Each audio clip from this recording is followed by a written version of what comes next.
కవిత పార్టీకి కొత్త పేరు వెతుక్కోవాల్సిందే.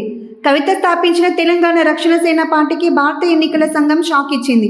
ప్రస్తుతం టీఆర్ఎస్ పేరును కొనసాగించేందుకు అనుమతి లేదని స్పష్టం చేస్తూ పార్టీ పేరును మార్చాలని ఆదేశించింది. టీఆర్ఎస్ పేరుపై ప్రజల నుంచి పెద్ద సంఖ్యలో అభ్యంతరాలు అందిన నేపథ్యంలో ఈ నిర్ణయం తీసుకున్నట్లు ఎన్నికల సంఘం తెలిపింది.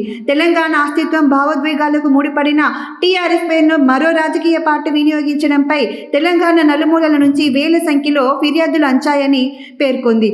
ఈ నేపథ్యంలో 15 రోజుల్లోగా 3 ప్రత్యామ్నాయ పార్టీ పేర్లను సమర్పించాలని కవితకు ఎన్నికల సంఘం లేఖ రాసింది. గడువులోగా ప్రత్యామ్నాయ పేర్లు సమర్పించకపోతే పార్టీ నమోదు దరఖాస్తును తిరస్కరిస్తామని స్పష్టం చేసింది. ఇప్పటికే తెలంగాణ రాష్ట్ర సేన పేరును తెలంగాణ రక్షణ సేనగా మార్చుకున్న కవిత పార్టీ ఇప్పుడు మరోసారి కొత్త పేరు వెతుక్కోవాల్సిన పరిస్థితి ఏర్పడింది. దీంతో పార్టీ ఏర్పడిన కొద్ది కాలంలోనే మరోసారి పేరు మార్పు చేయాల్సిన పరిస్థితి నెలకొంది.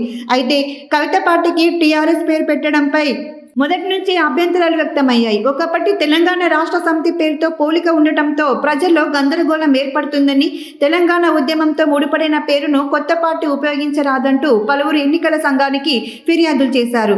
ఆ అభ్యంతరాలను పరిశీలించిన అనంతరం కేంద్ర ఎన్నికల సంఘం పార్టీ పేరు మార్చాలని ఆదేశాలు జారీ చేసింది. ప్రత్యామ్నాయ పేర్లను సమర్పించిన తర్వాత వాటిని పరిశీలించి తుది నిర్ణయం తీసుకుంటామని ఎన్నికల సంఘం వెల్లడించింది.